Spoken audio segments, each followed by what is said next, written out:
शलाकया चक्षुरुन्मिलितं येन तस्मै श्रीगुरवे नमः। श्रीचैतन्यमनोभीष्टं स्थापितं येन भूतले स्वयं रूपा गदामह्यं ददाति स्वपदान्तिकं। वन्देऽहं श्रीगुरवो श्रीयुतापदकमलं श्रीगुरुन् वैष्णवांश्च श्रीरूपं साग्रजातं सहगणा रघुनाथान्वितं तं सजीवं साद्वैतं सावधूतं परिजनसहितं कृष्णचैतन्यदेवं श्रीराधा कृष्णपदां सहगणा ललिता श्रीविशाखान्वितांश्च नमो विष्णुपादाय कृष्णपृष्ठाय भूतले श्रीमते भक्तिवेदान्त स्वामिनिति नामिने। नमस्ते सारस्वती देवे गौरवाणी प्रचारिणे निर्विशेष शून्यवादी पाश्चात्यदेशतारिणे। हे कृष्ण करुणा सिंधु दीनबंधो जगत्पते गोपेश गोपिका कांत राधाकांत नमोस्तुते। तप्त कांचन गौरांगी राधे वृंदावनेश्वरी वृषभानुसुते देवी प्रणमामि हरिप्रिये। वाञ्छाकल्पतरुभ्यश्च कृपा सिन्धुभ्य एव च पतितानां पावनेभ्यो वैष्णवेभ्यो नमो नमः। श्रीकृष्ण चैतन्य प्रभु नित्यानंद श्री अद्वैत गदाधर शिवासदि गौरभक्तवृंद। हरे कृष्णा कृष्णा कृष्णा हरे हरे हरे राम राम राम हरे हरे। हरे कृष्णा। तर आज पहिला स्कंदाचा 5वा अध्याय आपण बघणार आहोत। नारदांचा व्यासांना उपदेश। तर 4थ्या अध्यायात व्यासदेव विचारतात की शेवटी माझ्या त्यांनी काय असं अशी चूक झाली की ज्यामुळे मी निराश झालो। माझा जो हेतू होता की माझ्या लिखाणाने सर्व जे जीव आहे यांची प्रगती व्हावी, आध्यात्मिक प्रगती। पण त्यांचा जो थोडा मी स्वतःच निराश आहे। तर जेव्हा त्यांचे गुरु नारद मुनी जेव्हा त्यांच्या आश्रमात येतात तेव्हा ते आता त्यांना विचारत होता की कशा प्रकारे तुम्ही माझ्या या समस्येचं समाधान करा, नक्की याला उत्तर काय। तर नारद मुनी पहिले अशा प्रकारे व्यासदेवांना सांगतात आहे की त्याला काय म्हणतो आपण अप्रत्यक्षरित्या सांगतात की कशा प्रकारे तुमची चूक काय आहे की पाराशर्य महाभाग भवतः कश्चिद आत्मनः परितुष्यति शारीर आत्मा मानस एव वा। की सर्वसामान्य व्यक्ती स्वतःला शरीर म्हणून समजेल, पण तुम्ही तसे नाही आहे। तुम्ही साक्षात व्यासमुनी म्हणजे सर्व मुनी श्रेष्ठ आहेत। तर तुम्ही मनाला आणि शरीराला तर आत्मसाक्षात्काराचा विषय म्हणून मानलेला नाही। कारण जो व्यक्ती मन आणि शरीर या विषयांवरच मन केंद्रित करत असेल तर तो निराश होणारच। कारण या भौतिक गोष्टी आहेत, भौतिक विषयवस्तू म्हणून। आणि एक इथे त्यांनी शब्द वापरला आहे पाराशर्य। पाराशर्य म्हणजे तुम्ही पाराशर पुत्र आहात, तुम्ही साधारण व्यक्ती नाही आहे। पाराशरसारखे जे श्रेष्ठ मुनी आहेत त्यांचे पुत्र आहेत। त्यामुळे तुम्हाला हे शोभत नाही की तुमचं जे जीवन आहे कुठल्या बेसिसवर कशावर आधारित असायला हवं, आत्मा आणि भगवंत यांचा संबंध आहे, ना की मन आणि शरीर। तर ते म्हणतात की कशा प्रकारे तुम्ही तुमच्या ज्ञानाद्वारे बरेचसे जे आहेत वेद लिहिलेले आहेत आणि बऱ्या प्रकारे सगळ्या व्यक्तींना गुंतवून ठेवलेलं आहे की शास्त्रात. पण तरीही असं दिसतं आहे, नारदमुनी सांगतात की तुम्ही निराश आहे, तुमच्या चेहऱ्यावर निराशा दिसते, याचा अर्थ समजू शकतो. तर व्यास मान्य करतात की माझ्या त्यांनी म्हणजे खूप चूक झालेली आहे आणि मला हे समजत नाही आहे नक्की की काय कशामुळे ही निराशा आहे. त्यामुळे आता ते जर जेव्हा आपल्याला वरिष्ठांकडनं काहीतरी ज्ञान हवं असेल, शिकवण हवी असेल, तर पहिल्यांदा काय करावं लागतं, त्यांचे म्हणजे त्यांची कीर्ती गावी लागते की अरे तुम्ही खूप महान आहात आणि माझ्यात काहीच पात्रता नाही आहे कुठलंच हे ज्ञान समजण्याचं, म्हणून कृपा करून मला हे ज्ञान द्या. त्या प्रकारे व्यास काय म्हणतात आता की तुम्हीच या समस्येचं निराकरण करू शकता. का? कारण तुम्ही अशा व्यक्तीचे पुत्र आहात की जे स्वयंभू आहेत. कारण आम्ही सर्वसाधारण व्यक्ती आहेत, पण तुम्ही असे व्यक्ती आहेत की तुम्हाला तुमचे पिता हे स्वयंभू आहे. हे पहिला गुण त्यांचा. त्यामुळे तुम्ही अगाध ज्ञानाने युक्त आहे. तुमच्याकडे जे कुठलंच मर्यादा नाही आहे, ज्ञान, सर्व ज्ञान तुमच्याकडे. आणि हे काय आहे ज्ञान तुमच्याकडे?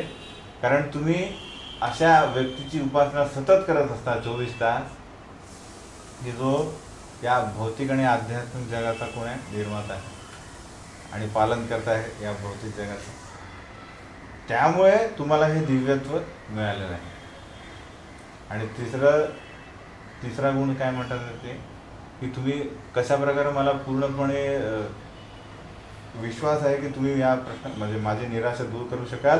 कारण तुम्ही एका सूर्याप्रमाणे म्हणजे कसं आहे की तुमचं जे ज्ञान आहे हे तिन्ही जगात पसरलेलं आहे. म्हणजे तुम्ही पूर्ण तिन्ही जगाचा ज्ञाता आहात. ज्या प्रकारे सूर्य जो आहे हा तिन्ही लोकांमध्ये प्रवेश करू शकतो, त्याच प्रकारे तुम्ही आहात. तुम्हाला असं कुठलीच गोष्ट अशी ज्ञात नाही आहे असं नाही आहे, सगळं तुम्ही जाणता. आणि तिसरं म्हणतात की वायुरेवात्म साक्षी, की तुम्ही एका वायूप्रमाणे आहे.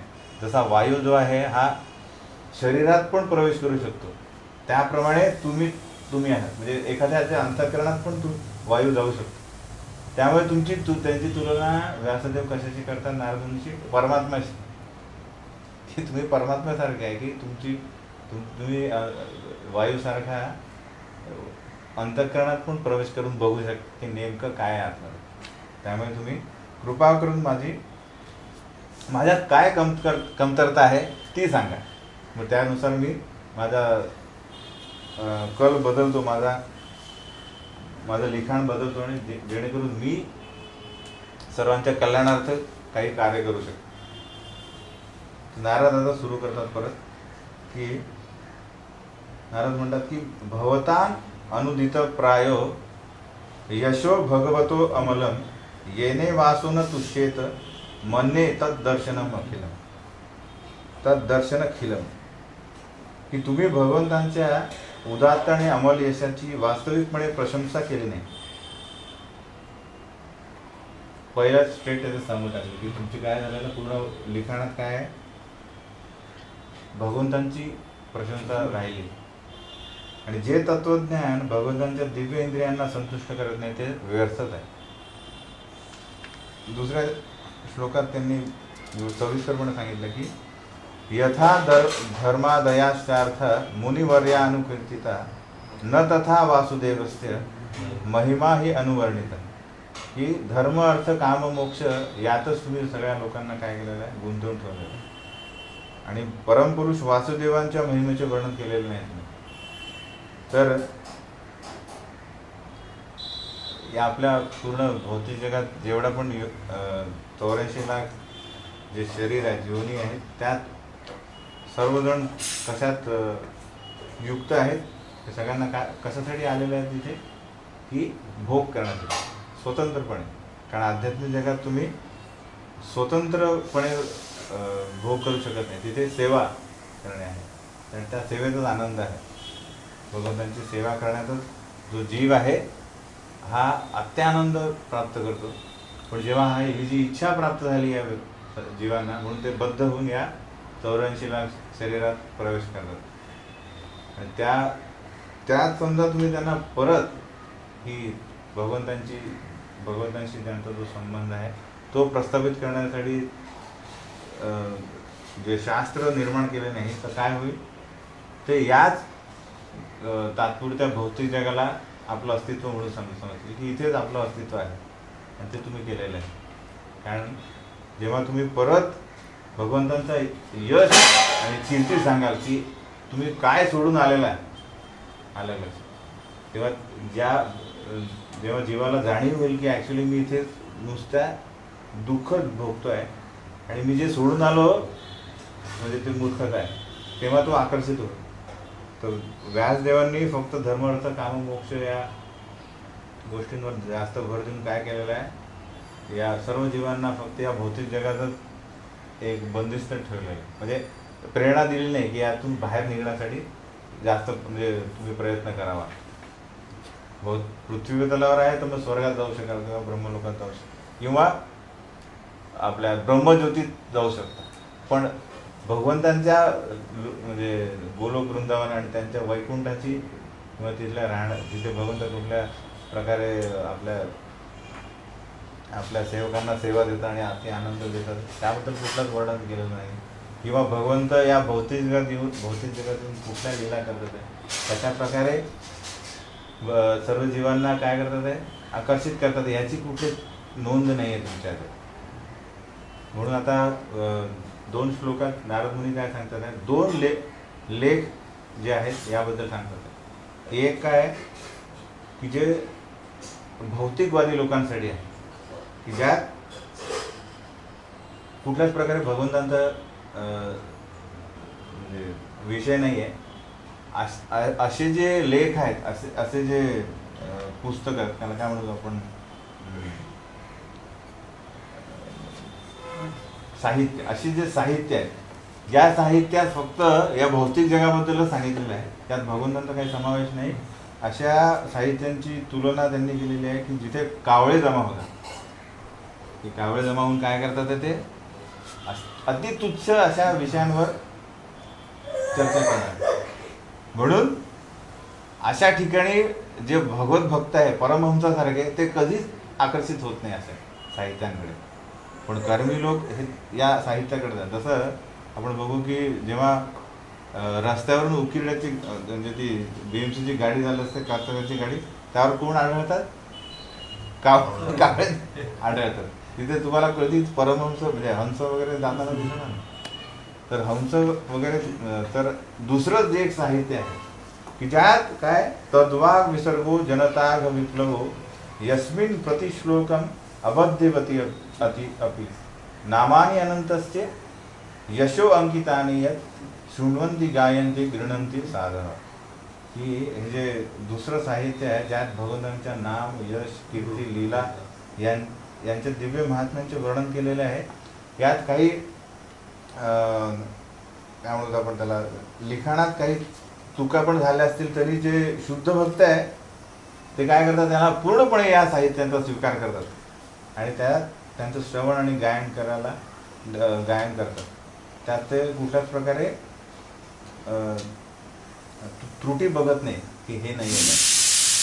ईशोपनिषदमध्ये पण एक श्लोक आहे की ज्याप्रमाणे आपण बघतो की पावसाळ्यात काय करतं, गंगा नदी यात पण खूप गढूळ पाणी येतं, म्हणजे सगळीकडचं जी माती वगैरे येते, तरी जे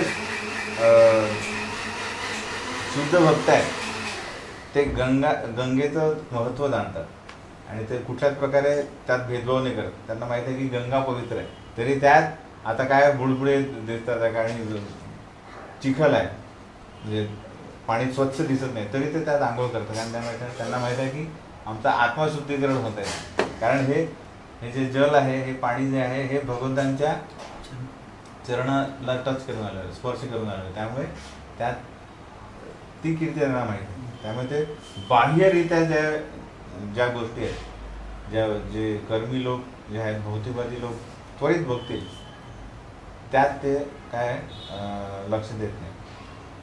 म्हणून त्या उपदेशामृतामध्ये तसं सांगितलं आहे. त्याचप्रकारे भगवत भक्त जे आहेत हे अशा साहित्यांमध्ये लगेच रुची घेतात, कारण त्यांना माहीत आहे की भगवंतांची ही कीर्ती आहे. आणि आपण आणि नंतर नारदमुनी सांगणार की ही कीर्ती इतकी श्रवण क्रिया ही इतकी महत्त्वाची आहे. या श्रवण क्रियेने आपल्याला काय होणार आहे, पूर्ण शुद्धीकरण होणार आहे. हृदय शुद्धीकरणासाठी फक्त श्रवण क्रिया ही सगळ्यात महत्त्वाची आहे. आता ते काय करतात आहे, श्लोक 12 नंतर 12 सांगतात आहे की कशा प्रकारे भगवत भक्ती ही सगळ्यात महत्त्वाची आहे. ही नैष्कर्म्यम अपि अच्युत भाववर्जितम न शोभते ज्ञानम अलम निरंजनम कुतः पुनः शश्वत अभद्रम ईश्वरे न चार्पितम कर्म यदपि अकारण. की जरी आत्मसाक्षात्काराचं ज्ञान पण पकडा की भौतिकवादी वस्तू सोडून गेल्या, ठीक आहे, त्याचं काही कामाचं नाही, म्हणजे कुठल्याच प्रकारे आध्यात्मिक प्रगतीला म्हणजे प्रगती देत नाही. पण तरी आत्मसाक्षात्काराचं ज्ञान पण जे आहे की आपण शरीर नाही आहे, आपण आत्मा आहोत, हे पण ज्ञान जर आपल्याला अच्युत म्हणजे भगवंतांच्या ज्ञानाने शून्य, म्हणजे त्यात कुठल्याच प्रकारे भगवंतांचा उल्लेख नाही आहे, अशा हे आत्मसाक्षात्काराचं ज्ञान पण काही हे कामाचं नाही आहे. एवढं महत्त्वाचं आहे कृष्णाबद्दल चर्चा करा. हे नारदमुनी सांगतात वारकऱ्यांना की तुम्ही काय केलेलं आहे, मोक्षबद्दल तुम्ही बोलता. तर मोक्ष म्हणजे हे आत्मसाक्षात्काराचं ज्ञान आहे की मोक्ष म्हणजे काय, या भौतिक जगातून सुटका. तर हा मोक्ष म्हणजे इथून सुरुवात झालेली आहे कुठे, आध्यात्मिक प्रगतीची. पण ही पण तुच्छ आहे. कशा संदर्भात, तर जर त्या जी कनेक्शन भगवंतांशी नसेल, नुसतं मोक्ष म्हणजे भगवंत भक्त या ब्रह्मज्योतीच्या मोक्षाला, या स्तराच्या मोक्षाला नरका टाईप समजतात, म्हणजे नरकाशी तुलना करतात. कारण काय, त्यांना माहिती आहे की इथे आपल्याला कुठल्याच प्रकारे सेवा नाही आहे भगवंतांची, फक्त आनंद आहे. म्हणजे आनंद म्हणजे शरीर नाही आहे, कारण शरीर म्हणजे त्रास, आणि त्यामुळे त्यांना फक्त आनंद आहे. पण कुठल्याच प्रकारे हा जीव जो आहे हा सतत कार्यरत असल्यामुळे त्याला क्रिया करणे आवश्यक आहे, म्हणजे सेवा कोणाची तर सेवा करणे आवश्यक आहे. त्यामुळे नारदमुनी म्हणतात की इवन म्हणजे ही ब्रह्मज्योतीचं ज्ञान पण, म्हणजे आत्मसाक्षात्काराचं ज्ञान ज्यात भगवंतांचा उल्लेख नाही आहे ते पण व्यर्थ आहे, शोभून दिसत नाही आहे, शोभून दिसत नाही. आणि मग काय विचार करायचा, स्वभावतः दुःखप्रद आणि क्षणभंगूर असणारी सकाम कर्मे. सकाम कर्मे म्हणजे कुठली, की हे व्रत करा आणि स्वर्ग लोकांचा किंवा इथे संपत्ती प्राप्त करा आणि यश वगैरे प्राप्त करा, या क्रियेची तुलनाच येत नाही. आपण आत्मसाक्षात्काराला त्या प्रथम अवस्थात शोभून दिसत नाही अशा व्यक्ती.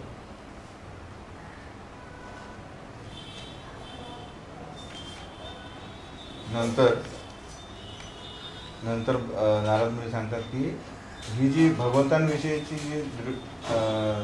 जे वर्णन आहे हे कशा प्रकारे आहे की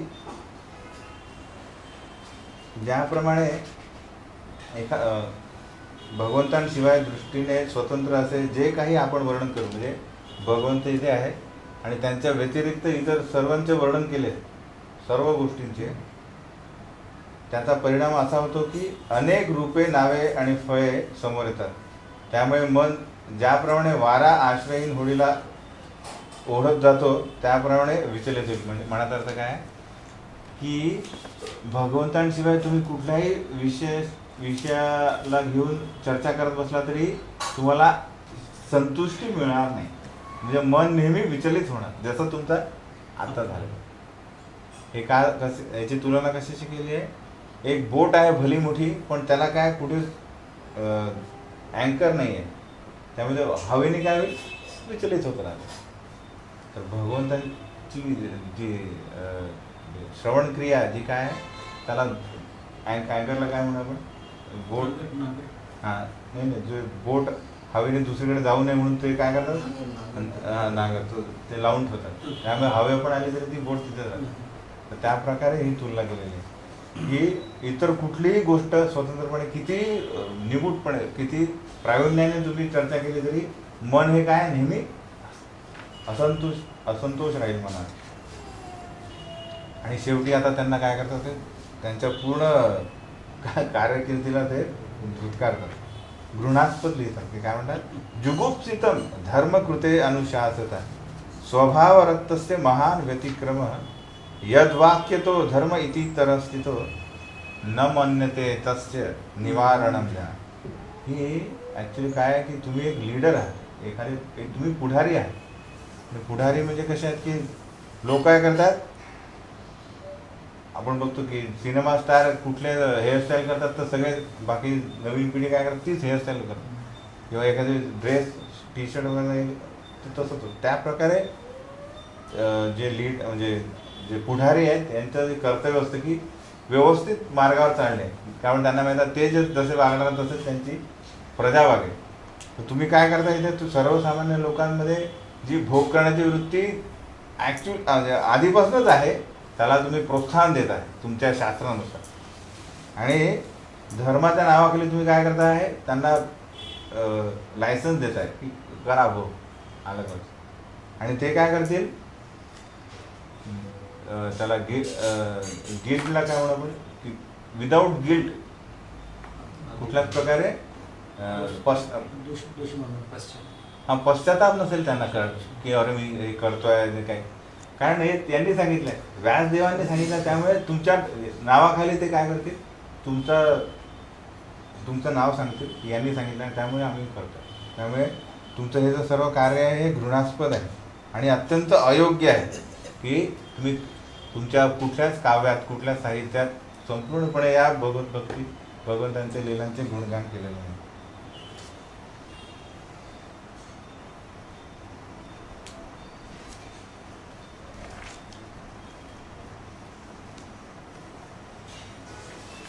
नंतर ते सांगतात की ठीक आहे आता आत्मसाक्षात्कारचं ध्यान झालं. ते म्हणतात की ही जी भक्ती आहे याची तुलना अशा प्रकारे आहे की एखादा व्यक्ती समजा स्वधर्म पालन करतो आहे, स्वधर्म पालन भक्ती सोडून की मी जे नीती नियम आहे ते पालन करून माझा धर्म पालन करतो आहे, पण माझं भगवंतांशी काही घेणं देणं नाही. पण तरी हा पूर्ण जीवनभर हे तसं जीवन जगला तरीही त्याला काहीच प्राप्त होणार नाही. आणि भक्तीत येऊन एखादा समजा काही काळानंतर त्याचं पतन होत आहे तरी त्याचा कुठलाच लॉस नाही आहे. आता मस्त चांगला श्लोक आहे, त्यक्त्वा स्वधर्म चरणाम भुजम भरे भजन अपक्को अथा पते ततो यदि यत्र क्व अभद्रम अभूत अमुष्यकिम को वार्थ आपतो अभजताम स्वधर्मता. की जर कोणी भगवान हरीच्या प्रेममय सेवेत वाहून घेण्यासाठी आपल्या व्यावसायिक कर्माचा त्याग करेल आणि जरी तो अपरिपक्वपणामुळे पतित झाला तरी त्याच्या अपयशामुळे त्याच्या अकल्याणाची भीती नाही, म्हणजे त्याची पतनाची भीती नाही त्याला. आणि दुसरीकडे एखादा भक्त आपल्या व्यावसायिक कर्मात पूर्णपणे संलग्न असेल तरी तो काहीच प्राप्त करू शकत नाही. यात पुढे अजून एक श्लोक आहे की देवर्षी भूताप्त नृणाम पितृणाम ना किंकरो नायम ऋणीच राजन सर्वात्मना यह शरणम शरण्यम गतो मुकुंदम परिहृत्य कर. की व्यक्ती आपले सर्व ऋण फेडू शकतो पूर्णपणे जेव्हा तो सर्व आत्मना पूर्णपणे भगवंतांना शरण जाईल. तो जेव्हा हा पूर्णपणे भगवंतांना शरण गेला तर त्याला इतर कुठलेही ऋण राहत नाही. कारण आपण जेव्हा मनुष्य जीवन जगतोय तर प्रत्येक क्षणी आपण ऋणी आहोत. बरेच व्यक्तींचे ऋणी आहोत. देव, ऋषी, भूत, आप्त, नृणाम, पितृणाम, हे पित्री आहेत, देवी देवता आहेत, ऋषी आहेत ज्यांनी आपले शास्त्र लिहिले आपल्यासाठी. या सर्वांचे आपण ऋणी आहोत आणि या सर्वांचे ऋण फेडल्याशिवाय आपल्याला मोक्ष मिळणार नाही. पण भगवंत काय म्हणजे नारद काय म्हणतात आहे, तुम्ही समजा जेव्हा भगवंतांची भक्ती कराल तेव्हा हे सर्व ऋण आपोआपच फेडल्या जातं. त्याच प्रकारे तर या मार्गावर तुमचं कुठलं पतन नाही आहे. आणि दुसरा मार्ग काय की तुम्ही कितीही निपुणपणे तो दुसरा स्वधर्माचा मार्ग पत्करला आणि भगवंतांचा काही संबंध नसेल तरी या शरीरांती तुमचं काय होईल, पुन्हा झिरोपासून स्टार्ट करावं लागेल अलग. पण इथे भक्तीमध्ये काय, तुम्ही जिथे तुमचं भक्ती थांबली आहे पुढच्या जन्मी त्या स्तरापासून चालू होते. त्यामुळे ते महत्त्वाचं आहे.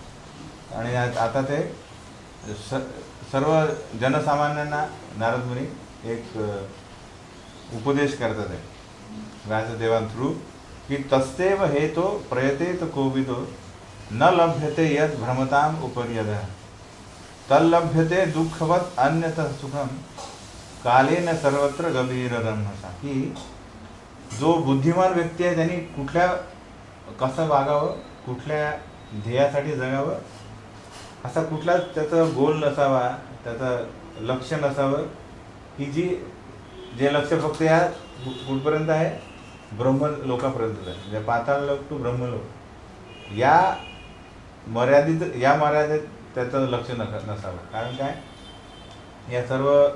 हे सर्व कसं आहे की या पूर्ण ब्रह्मलोकात तुमचं जीवन कसं आहे की तुमच्या कर्मानुसार जेवढं दुःख आहे तेवढं तर आपोआप जसं येतं त्या प्रकारे तुम्ही सुखासाठी प्रयत्न पण करू नये.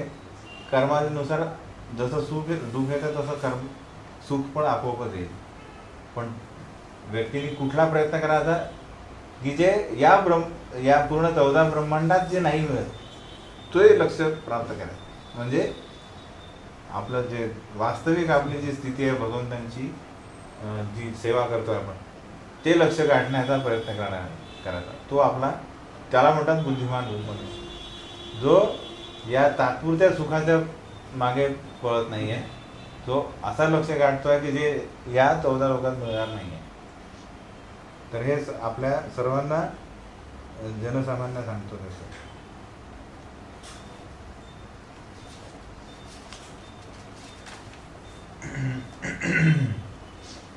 नंतर नवै जनो जातु कथम चनाम व्रजे मुकुंद सेव्यन अन्यवत अंग संस्कृती स्मरण मुकुंदांग्री उपगुहनम पुनर् विहातुमिच्छेन न रसग्रहो जना.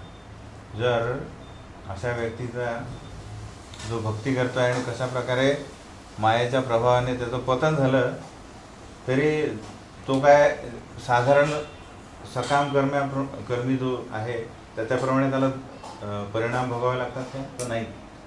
तो वेगळ्या कॅटेगरीत आलेला आहे. तो भगवत भक्ती आहे. त्यामुळे त्याला इतर जे कर्मी लोकांप्रमाणे दुःख भोगावं लागत नाही. तो कुठल्याही क्षेत्रात असेल, कुठल्याही मार्गावर असेल तरी त्याला जी पूर्वी केलेली भगवंतांची सेवा ही सदैव त्याला आठवण राहते. आणि त्या आठवणाने त्याचा जो अनुभव आहे तो वारंवार तो चिंतन करत राहतो की अरे मी हे सोडून आलेलो आहे जे सगळ्यात दिव्य आहे, पण मला काही कारणास्तव मी या मायेत पुन्हा पडलेलो आहे. पण त्याला तो जो अनुभव आहे तो कधीच विसरत नाही. आणि तो अनुभव त्याला परत या जन्मी किंवा पुढच्या जन्मी परत त्याला तो तिथून भक्ती सुरुवात करायला प्रेरित करेल. एवढा हा पॉवरफुल आहे. बाकी इतर कुठलीच गोष्ट नाही. एखादा व्यक्ती या आपल्या सकाम कर्माने या पूर्ण जगात सर्वोच्च व्यक्ती बनू शकतो, म्हणजे ब्रह्मदेव होऊ शकतो अलग. पण ती पण शाश्वती नाही की पुढच्या जन्मी तो ब्रह्मदेव असेल. पण जो भक्त आहे त्याला एक शाश्वती आहे की त्याची प्रगतीच होईल. कालावधी लागेल पण त्याचा कुठल्याच प्रकारे प्रगती थांबणार नाही.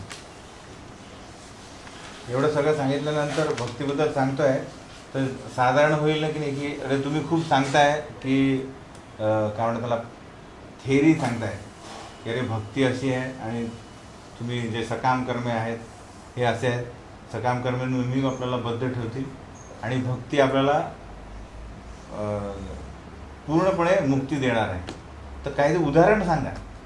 त्यामुळे व्यक्ती हे होईल की अरे असा कोणी व्यक्ती आहे का सांगा की त्याच्या आयुष्यात तो नॉर्मल मनुष्य होता आणि त्याने भक्ती केली आणि त्याला असा रिझल्ट मिळालेला आहे की तो पूर्णपणे या समस्यातून मुक्त झालेला. पण दुसऱ्याचं थोडा मी स्वतः आहे ते उदाहरण. नारद मुनी म्हणतात की अहम पुरातीत अभवे भवम मुने, की मी पूर्वीच्या जन्मी कोण होतो? एक दासीपुत्र होतो. नारद मुनी व्हायच्या आधी एक कल्पापूर्वी. तर एक कल्प म्हणजे काय? 1000 चतुर्युग म्हणजे एक कल्प. एक कल्प म्हणजे ब्रह्मदेवाचा एक दिवस, तेवढीच एक रात्र. तर त्या एका कल्पापूर्वी तो म्हणजे ब्रह्मदेवाचा एक दिवस संपायच्या आधी नारद मुनी कोण होते? एक दासी पुत्र. आणि आता ते स्वतःचा अनुभव सांगतील कशा प्रकारे मी भक्तीत आलो आणि या भक्तीने माझं पूर्ण आयुष्य बदललं. आणि मला हे जे मी सांगतोय थेअरी ते मला परिणाम मिळाले, रिझल्ट मिळाले. त्यामुळे होईल काय, व्यासदेव स्वतः प्रेरित होतील हो हे ॲक्च्युली नुसतं थेअरी नाही आहे, प्रॅक्टिकल पण आहे. आणि आता मी पण तसा वागेल आणि सगळ्यांना हे साहित्य लिहून प्रेरित केलं की तुम्ही भक्ती करा. तर ते आता सांगायला सुरुवात करतात की मी पूर्वी दासीपुत्र होतो आणि एकदा माझी आई जेव्हा ज्या आश्रमात सेवा करायची तिथे श्रावण महिन्यात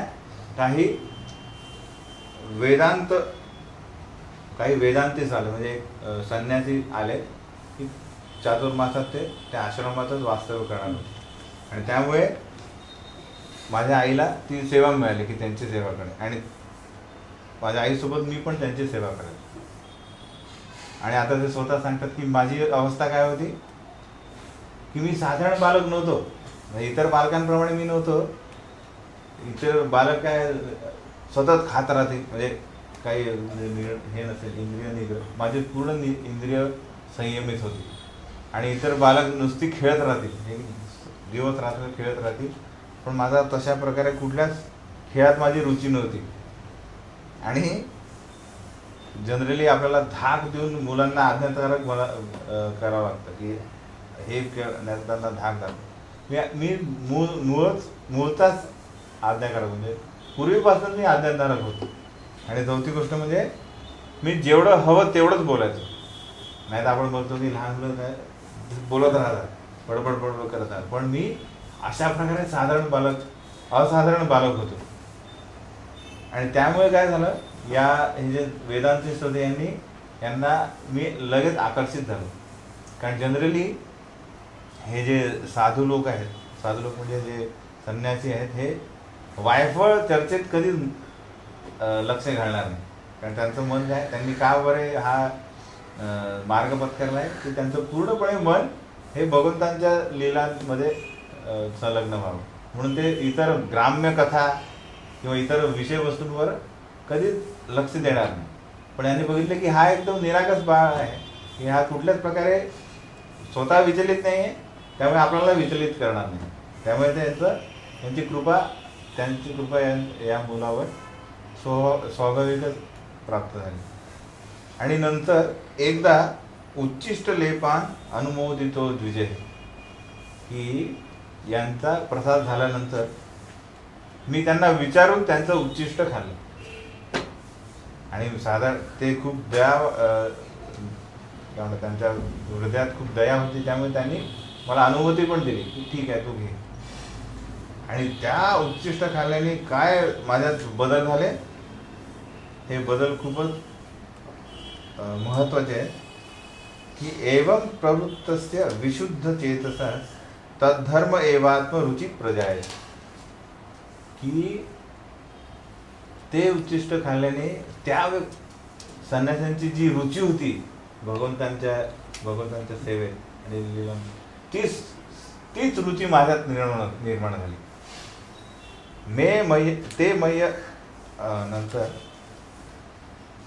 नंतर घ्यायला एक अजून की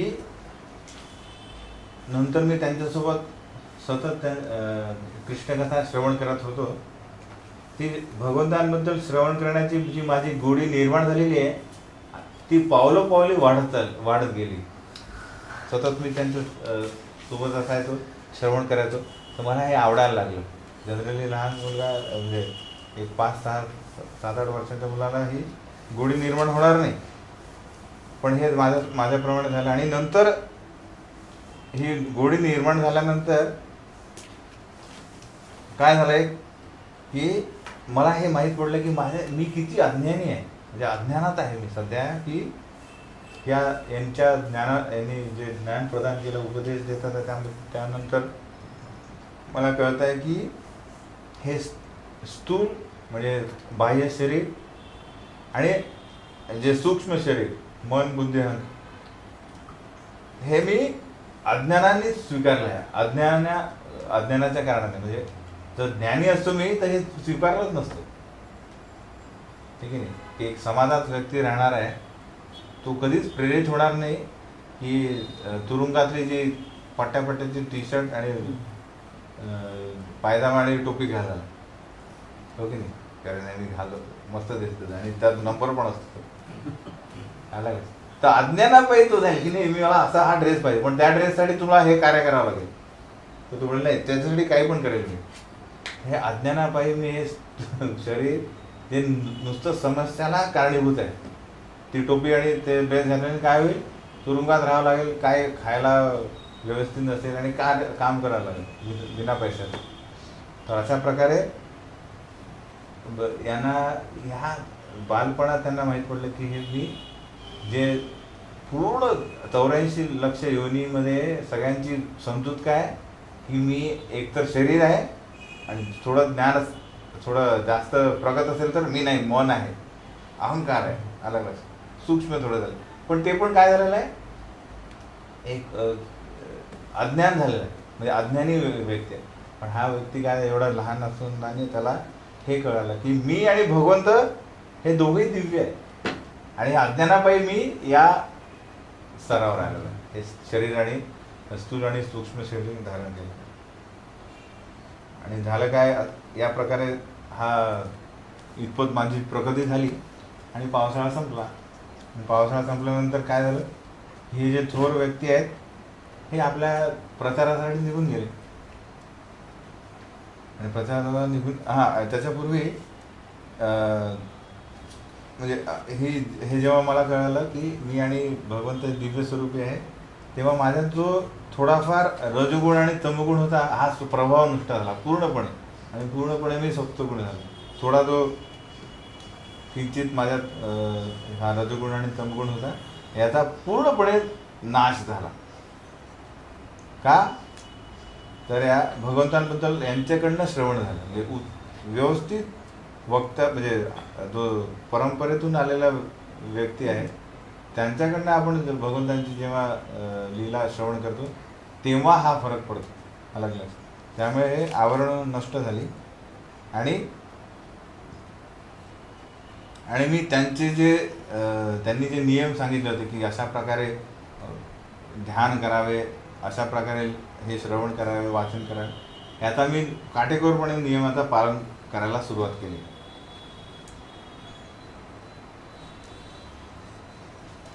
आणि त्यानंतर मला माहीत पडलं की या जन्मी पण मी हे आत्मसाक्षात्काराचं ज्ञान प्राप्त करून भक्ती करून या जन्माच्या अंती मी प्रत्यक्ष भगवंताला भेटू शकतो. हे कधी आपण म्हणजे जनरली आपण विचारलं की समजा सत्संग चालू केला तर पहिला प्रश्न येतो की where is God, can I see God, can you see God. हे हा व्यक्ती काय म्हणतो की ॲक्च्युली भगवंत आहे आणि माझ्यासारखे दिव्य स्वरूप आम्ही दोघं सारखेच आहोत आणि मी ॲक्च्युली भगवंतांना भेटू शकतो. हे मला या आणि त्यांची चरणांची सेवा करू शकतो अशा प्रकारे. तर आता हे शेवटी त्यांना सांगतात की मग आता थोडंसं कळालं ना काय तुमची कमतरता काय, की आता ती कमतरता भरून काढा, की पूर्णपणे तुमच्या दुःखाचं निवारण करण्याचा सर्वोत्तम उपाय मी आता सांगितला आहे की भगवंतांची म्हणजे भक्ती याचा प्रचार करा. आणि हे मी का सांगतो आहे, हे मी पण सांगतो आणि सर्व विद्वानांनी याच्यावर काय केलेलं आहे निर्णय, हा एक निर्धार दिलेला आहे, एक निर्णय केला की हेच एक कारण आहे व्यक्तीला आध्यात्मिक प्रगतीसाठी, त्यामुळे तुम्ही हे मान्य करा. आणि त्याला एक उदाहरण दिलं की जनरली आपण आपलं ग्राम्य कथा काय श्रवण करण्याला सदैव काय आपल्याला आकर्षण असतं. श्रवण करायला आकर्षण, काय न्यूज, काय काय अरे काय कुठून आला, काय झालं तिकडे. तर ही ती श्रवण क्रिया आहे, ही तीच श्रवण क्रिया आपल्याला काय करायची, फक्त विषय बदलायचा. आणि त्या विषय बदलल्याने काय होईल, हा चमत्कार होईल की जो व्यक्ती सदैव बद्ध होत आहे आणि अधोगतीला जात आहे, तोच व्यक्ती प्रगती करेल. तो उदाहरण काय दिलेलं आहे की ज्या दुधाने पोट खराब झालेलं आहे, त्याच दुधाचं दह्यात रूपांतर करून समजा सेवन केलं तर काय होईल, ते पोटदुखी दूर होईल. त्याच प्रकारे एक क्रिया आहे, त्याचा विषय बदलला तर आपल्याला काय होईल, दुसरा परिणाम होईल. तर श्रवण क्रिया ग्राम्य कथा अधोगती, आणि श्रवण क्रिया भगवंतांची लीला तर प्रगती. अशा प्रकारे नारद मुनी त्यांना प्रोत्साहित करतात की आता मी तुम्हाला काय सांगितलं, पूर्ण थेअरी सांगितली की कशा प्रकारे हे सगळ्यात उच्च आहे भक्ती आणि भगवंतांची लीला. कुठल्याच प्रकारे तुम्ही सकाम कर्मे किंवा इतर स्वधर्मांमध्ये अडकू नका. त्यासाठी मी तुम्हाला प्रॅक्टिकली काय केलेलं आहे, एक उदाहरण पण सांगितलं की मी स्वतः आता तुमच्यासमोर मी तुमचा गुरु म्हणून बसलेला आहे. हे कसं, पूर्वी नव्हतो, मी एक दासीपुत्र होतो, आता झालेलो आहे. कशापायी, तर या भगवंती हे जे संन्यासी होते यांच्याकडनं मी उपदेश स्वीकार केला, भक्ती केली, आणि त्यानंतर माझ्यात असं रूपांतर झालं. आता साहजिक आहे, असा हा 5वा जो अध्याय हा संपतो. आता गुरु आणि शिष्य बसलेले आहे, आणि गुरूंनी काय सांगितलं आहे, गुरु स्वतःच्या जीवनाबद्दल सांगतात की मी असा होतो नाही, आता असा झालं. तर शिष्याला अजून उत्कंठा येईल, उत्सुकता, अरे मग नंतर काय झालं, ओके नाही, म्हणते की वेदांतीच गेले आणि तुम्ही अजून लहान आहे. तर अजून तुम्ही नारद मुनी अजून झाले नाही आहे ना तुम्ही अजून, ते एक 4 महिन्याचा काळ गेलेला आहे फक्त.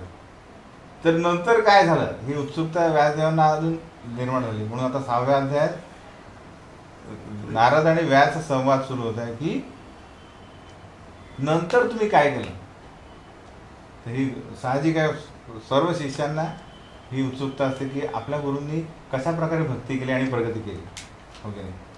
आणि आता व्यासदेवांनी नारद मुनी सांगतात की मी एक साधारण व्यक्ती होतो आणि आता एकदमच प्रगत झालो.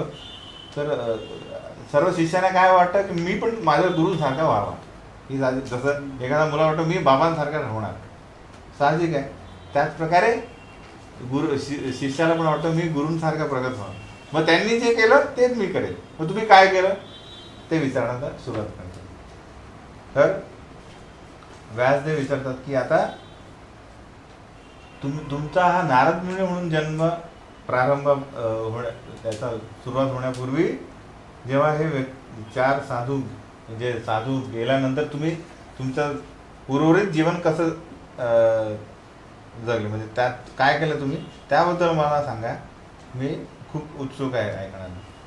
आणि ते काय म्हणतात की हे खूप विस्मयित आहे, म्हणजे आश्चर्यचकित करण्यासारखं आहे, करण्यासारखी बाब आहे की एक व्यक्ती पूर्व जन्माचं काहीच आठवू शकत नाही, ठीक आहे.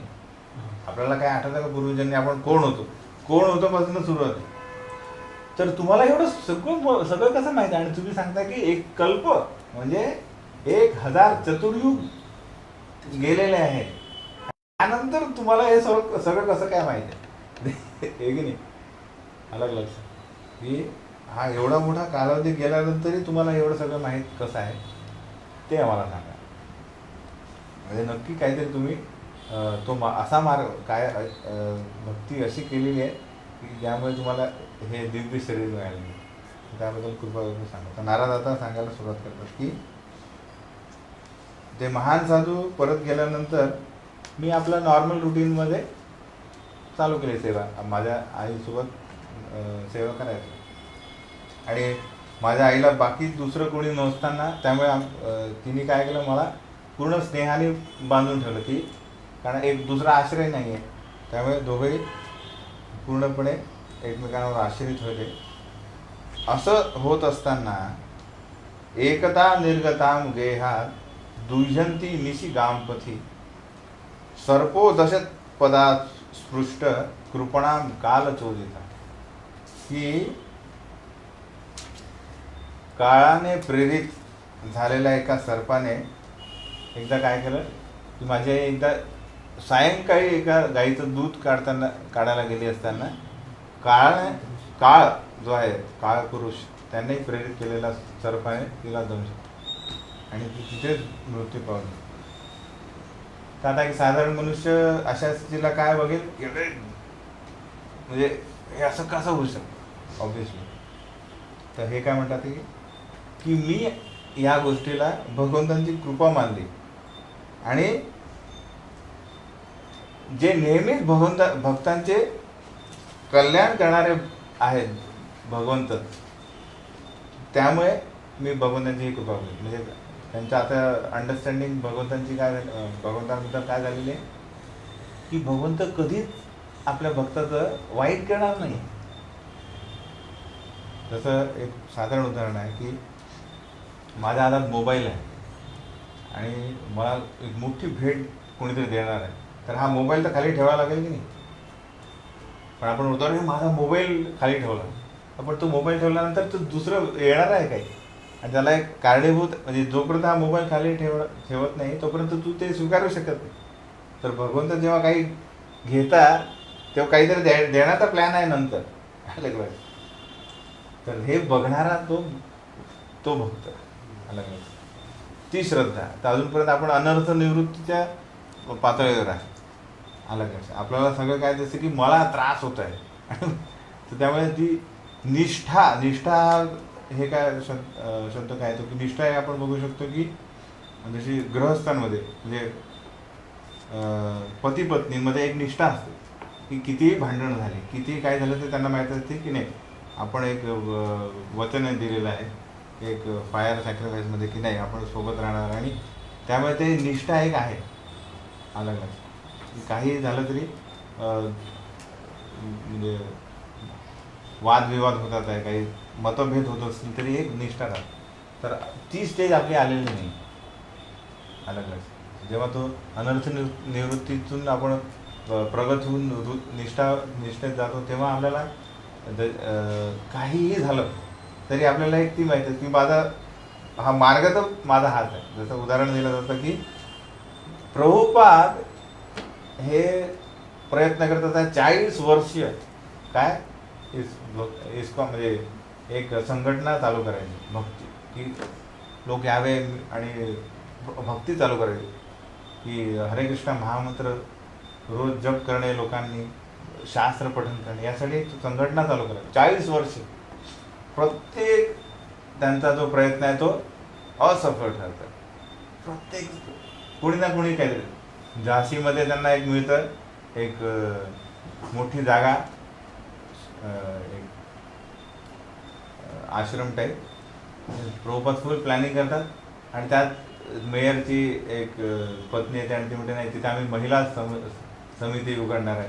त्यामुळे म्हणजे प्रत्येक क्षणी असफलता, पण तरी शुद्ध भक्त कधी निष्ठा सोडत नाही, ते म्हणतात करणेच आहे. आणि जरी इवन इस्कॉन चालू झाल्यावरही खूप प्रॉब्लेम आले, तरी जो निष्ठावान व्यक्ती आहे, ज्याला नंतर रुची, आसक्ती, प्रेम अशी आपली प्रगती होते, तो मार्ग सोडत नाही. तो अनर्थ निवृत्तीमध्ये नेहमी स्टेज असते की अरे हे अति होतं, कारण काय हे कसं काय भगवंत करू शकतात, मी त्यांच्यासाठी खूप करतो.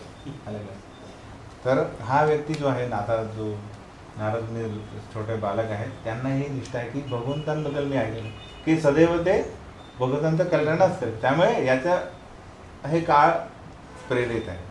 त्यामुळे मी काय केलं, जिथे हे गेले हे मुनी महान साधू पुढे जातात, हिमालयात जातात म्हणजे उत्तरेकडे, तर मी पण उत्तरेकडे निघालो. आणि नंतर मी पहिल्यांदा बाहेर निघतोय एकटा. त्यामुळे मी काय बघतोय, मी बरेच शहरे गावे पशु असलेले क्षेत्र म्हणजे गोठे वगैरे बघितले, खाणी बघितल्या, शेत बघितले, दऱ्याखोऱ्या बघितल्या, पुष्पवाटिका, बाग आणि भयानक जंगले बघितली. आणि इतर सोने, चांदी आणि तांबे इत्यादी धातूंचे आगार असलेले पर्वत, टेकड्या असे बघितले. तिथे वस्ती आहे आणि या वस्ती बघून साधारण व्यक्ती काय करेल, तिथे सेटल व्हायचा प्रयत्न करेल की अरे सोन्याची खाण आहे आणि भरपूर वस्ती आहे, तू चांगली तिथे सेटल हो. पण मी कुठेच मी थांबलो नाही, कारण माझा मार्ग होता तो उत्तरेला. आणि त्याचप्रमाणे अशा दुर्गम जंगलात गेलो मी, तिथे जंगली श्वापद राहतात. तरी मी थांबलो नाही, की परत नाही आलो फिरायचं इथे की कोल्हे आहेत आणि इतर सिंह, वाघ आहेत, तरी मी परत येतो नाही. मी माझा मार्गावर चालत राहिलो. आणि थकल्यानंतर एका कालव्यात येऊन मी काय केलेलं, पाणी प्यायलो आणि तिथे आंघोळ केली. त्या पाण्याच्या स्पर्शाने माझा सर्व थकवा नष्ट झाला. आणि नंतर काय केलं मी, या मुनींनी मला शिकवलं होतं की कशा प्रकारे परमात्म्यावर ध्यान करणे. तुम्ही एक वटवृक्ष बघितला आणि तिथे ध्यानस्थ होऊन परमात्म्यावर मन एकाग्र करण्याचा प्रयत्न सुरू केला. आणि हे करतात त्वरित काय झालं की माझं भगवंतांबद्दलचं जे प्रेम आहे ते उफाळून आलं आणि माझ्या डोळ्यातून अश्रुधारा सुरू झाल्या. आणि क्षणातच भगवंत माझ्या कमळारूपी हृदयात काय म्हणतात त्याला, प्रकट झाले, स्थानस्थ झाले. आणि तो आनंद कसला आनंद. त्यामुळे मला असा अनुभव झाला की माझा एक अवयव सेपरेटली एनलायमेंट झाला, म्हणजे त्याला काय म्हणतात, जागृत झाला, सेपरेटली जागृत. आपण म्हणजे आपल्याला उत्तेजित होता, आपण कसं होतं एकत्र आपल्याला खूप आनंद झाला. थोडं माझा एक अवयव स्वतंत्रपणे जागृत झाला असा मला अनुभव झाला जेव्हा माझ्या हृदयात भगवंत प्रकट झाले. पण हा काळ छोटासा होता. त्वरित काय झालं, भगवंत अदृश्य झाले आणि मी पुन्हा त्या दिव्य विग्रहाला बघण्याचा प्रयत्न सुरू केला. पुन्हा मी काय करतोय, ध्यानस्थ व्हायचा प्रयत्न करतोय, पण सदैव असफल होत आहे. तेव्हा काय झालं, भगवंत हे अधोक्ष जे आहे, या भौतिक जगाच्या परे आहेत, ते त्यांच्या दिव्य स्वरात त्यांनी मला उपदेश करायला सुरुवात केली. काय म्हणतात ते, हंतास्मी जन्मनी भवान मामाम द्रष्टुम अर्हति अविपक्व कषायाणा दूरदर्शोहम कुयोगिना. की हे नारदा, म्हणजे हे लहान मुला, की या जन्मी मी तुला हे दर्शन दिलेलं आहे, पण यानंतर या जन्मी तुला मी परत दर्शन देऊ शकत नाही. का? कारण ते अविपक्व कषायाणा, म्हणजे अविपक्व म्हणजे अपरिपक्व, ते पूर्ण पिकलेलं इन द सेन्स जे पूर्णपणे शुद्ध नाही आहेत. आणि त्यांच्या दूरदर्शोहम कुयोगिना म्हणजे ज्यांच्या हृदयात काही प्रमाणात भौतिक इच्छा आहे, ते कुयोगी. तर अविपक्व आणि कुयोगी असलेल्या व्यक्तींना मी दर्शन देत नाही. पण मी का दिलं तुम्हाला दर्शन, की याने तुझे जे माझ्याबद्दल आकर्षण आहे हे वाढेल आणि तुझ्या भक्तीत काय होईल, जास्त तू निर्धारित होशील, दृढपणे तू भक्ती करशील. त्यामुळे मी तुम्हाला दर्शन दिलेलं आहे. आणि त्यामुळे तो आता हा व्यर्थ प्रयत्न करू नको आणि तू सतत आपली भक्ती चालू ठेव. आणि त्यानंतर नारद मुनींनी काय केलं, जेव्हा हा आवाज, दिव्य आवाज थांबला, तेव्हा त्यांना दिसत नाही आहे भगवंत, फक्त आवाज ऐकू आला. तर ज्या दिशेने आवाज आला त्या दिशेने त्यांनी दंडवत प्रणाम केला, की भगवंतांना की मी हेच करेन. त्यानंतर ते विना संकोच आणि कुठल्याही लज्जा न करता सर्वत्र भगवंतांची लीला ते प्रचार करणे सुरू केले त्यांनी. आणि कीर्तन स्मरण, भगवंतांच्या दिव्य चरित्रांचे चरित्रांचे इतरत्र सर्वत्र ते करत राहिले आणि कुठल्याच प्रकारे त्यांना गर्व आणि ईर्ष्या नव्हती. आणि ते काय करत होते, अशाने काळाची प्रतीक्षा करत होते की कशा प्रकारे मी ह्या देहाचा त्याग करेल. आणि हे झालं, हे कसं झालं की ज्याप्रमाणे वीज चमकते तेव्हा काय होतं, वीज दिसते आपल्याला आणि गडगडाट होतो की, पण तो कालावधी कसा आहे, छोटा कालावधी. त्याप्रमाणे ज्याप्रमाणे मी एक शरीर सोडलं आणि हे दिव्य रूप घेतलं, अलग त्यातून बाहेर निघालो, अशाप्रमाणे माझा मृत्यू झाला. अलग लक्षात की असं कुठल्याच प्रकारे जाणवलं नाही. असंच उदाहरण येतं की ध्रुव महाराज पण सांगतात की जेव्हा ध्रुव महाराज वैकुंठ लोकात गेले तेव्हा त्यांनी काय केलं, त्यांना मृत्यू कसा आला की मृत्यूला त्यांनी एक पायरी म्हणून वापरलं की जे गरुड जी आलेले आहेत त्यांना घेऊन जायला, तर त्या विमानात बसायला पायरी हवी ना. तर ते आता असलेलं जे शरीर आहे ते त्याग करायला म्हणजे मृत्यू घेऊन जायला, तर त्याला एक पायरी म्हणून वापर करून त्यांनी केलं. अशा प्रकारे तर शुद्ध भक्त इतका काय म्हणतात त्याला, मंत्रमुग्ध असतो त्याच्या भक्तीत की ते कधी आपलं भौतिक शरीर सोडून त्यांनी आध्यात्मिक शरीर घेतलं आहे त्यालाच माहीत पडत नाही. कारण त्याचं कार्य कसं आहे की तो त्या भौतिक शरीरात एक आध्यात्मिक शरीरासारखंच वागतं. उदाहरणार्थ जसं आता एखाद्या व्यक्तीला अमेरिकेत जाऊन राहायचं आहे किंवा पैसा कमायचा आणि तिथली विजा घ्यायची, तर तो आजकालची आपण काय करतो की लहानपणापासूनच मुलांना समजा इंग्रजी मीडियममध्ये घालतात. तर ॲक्च्युली बघू आपण की काही 8वीतली मुलं ॲक्च्युली असे इंग्लिश बोलतात की ते अमेरिकन पण वाटते अरे हे आम्हाला एवढं येत नाही, म्हणजे त्यानंतर एवढं फ्लुएंट होऊन जातात. येतं का लक्षात. तर राहणीमान समजा इथेच राहून भारतात राहून पूर्णपणे मॉडर्न राहायचा समजा आपण प्रयास केला, मला लक्षात, आणि तू इथे राहणं खाणं पिझ्झा खातोय, म्हणजे तिथे जे खातात तिथे खातोय आणि तिथे जे बोलतात ते बोलतात आणि तिथे जे समाजात जसं राहतात ते राहणीमान समजा इथे करत असेल तर तो तिथे गेल्यावर त्याला काही फरक पडणार नाही काय. कारण तो पण इथला समजा एखादा गावातला इथे तिकडे गेला तर तो प्रत्येक क्षणी तो विस्मयित होईल का रे ही ट्रेन हवेत चालली आहे, पण म्हणजे म्हणाल त्याला ती बुलेट ट्रेन दिसणार नाही. किंवा असे बरेचसे की लोक त्या नुसतं एवढंच हे कानात घालून बोलत आहेत, तो त्यांना म्हणजे पागल समजेल, पण त्यांना माहिती आहे की ते गोष्ट आहे त्यांनी आपण बोलू शकतो. तर हे ज्ञान म्हणायचा अर्थ तो शुद्ध भक्त इतक्या म्हणजे त्याचं जीवन जे या भौतिक जगातही अशा प्रकारे तो जगतो की तो आध्यात्मिक जगात जे शुद्ध भक्त जगतात आहे काय करतात आहे ते भगवंतांची संपूर्ण सेवा बाह्यरित्या आणि आंतरिक. तर त्यांना ते भौतिक शरीर कधी सोडलं आणि आध्यात्मिक कधी मिळालं त्याची परवा पण नाही आणि ते कळणार पण नाही मला. तर हे झालेलं आहे आपल्या नारद मुनी. तर जेव्हा मग हा एक कल्प झाला आणि तेव्हा काय होतं, ब्रह्मदेव झोपतात रात्री आणि जेव्हा नंतर पुन्हा हे होतं काय म्हणतात त्याला निर्मिती होते, तेव्हा मानसपुत्र म्हणून इतर ऋषींसोबत नारद मुनी पण जन्माला आले आणि आता मी तुमच्यासोबत नारद मुनी म्हणतात की मी तसं आले. अशा प्रकारे